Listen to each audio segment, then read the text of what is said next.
एक राजा बहुत सनकी था। उसे सबसे लंबी कहानी सुनने की सनक सवार हुई। राजा के हुक्म से मुनादी कराई गई।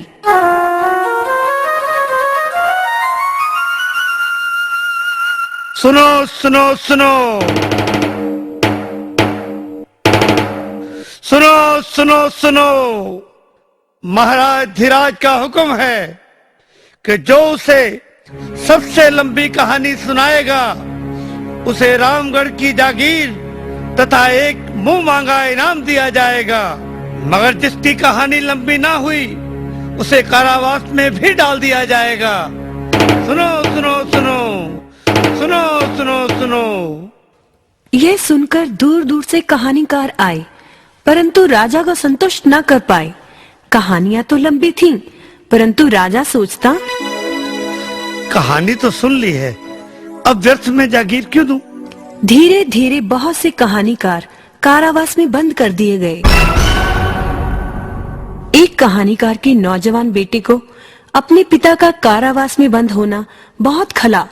उसने राजा को सबक सिखाने का मन बना लिया और जा पहुंचा राज दरबार कहानी सुनाने के लिए। बोला, महाराज, एक किसान का बहुत बड़ा खेत था। उसने ज्वार बो रखी थी। पास ही एक पेड़ पर ढेरों चिड़ियों का झुंड रहता था, इसलिए जब भी किसान बीज बोने आता, चिड़ियां बीज निकालकर खा लेती थी। एक बार उसने सोचा कि वह खुद अपने खेत की रखवाली करेगा। चिड़िया भी कौन सी हार मारने वाली थी। उन्होंने भी योजना बनाई, बस काम आसान हो गया। एक चिड़िया आई, खेत में से बीज का दाना चुगा और हो गई फुर। फिर एक चिड़िया आई और दाना चुगा और हो गई फुर। और फिर एक और चिड़िया आई, दाना चुगा और हो गई फुर। फिर एक और दाना चुगा और हो गई फुर। राजा बोला, फिर क्या हुआ? होना क्या था जी? फिर एक चिड़िया आई, दाना चुगा और फुर। फिर आगे क्या हुआ? महाराज, चिड़िया आई, दाना चुगा, फुर। ठीक है भाई, अब आगे भी तो बोलो। वही तो कह रहा हूँ महाराज, चिड़िया आई, दाना चुगा और फुर। राजा को फुर फुर सुनकर बोरियत होने लगी और बोला, ठीक है, मान लिया, सारी चिड़ियां आई और उन्होंने सारे दाने चुन लिए। अब आगे भी तो बोलो। ऐसे कैसे चुग लिए महाराज? एक एक चिड़िया आएगी, एक एक दाना चुगेगी, सभी दाने खत्म होंगे, तभी तो कहानी आगे चलेगी। एक चिड़िया आई, दाना चुगा और फुर्र। राजा समझ गया कि आज शेर को सवा शेर मिला है। ये कहानी तो कभी खत्म ही नहीं हो सकती। इसे दंड कैसे दूं? इसे इनाम देकर ही पीछा छुड़ाना बेहतर है। बोला, अरे नौजवान, तू फुर फुर बंद कर।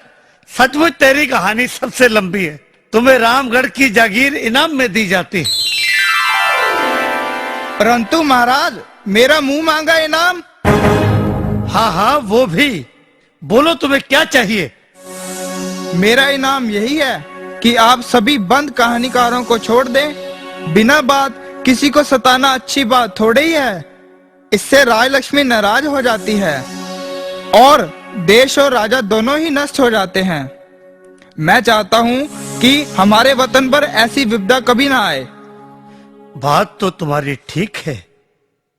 हम हुक्म सुनाते हैं, सभी कहानीकारों को बादब छोड़ दिया जाए। ये युवक बहुत समझदार है। हम घोषणा करते हैं कि हम राजकुमारी का ब्याह इस युवक से करेंगे और हमारे बाद यही इस देश के महाराज होंगे। इस प्रकार युवक ने अपने पिता को ही नहीं छुड़ाया, बल्कि सूझबूझ से राजा को सही रास्ते पर भी ले आया।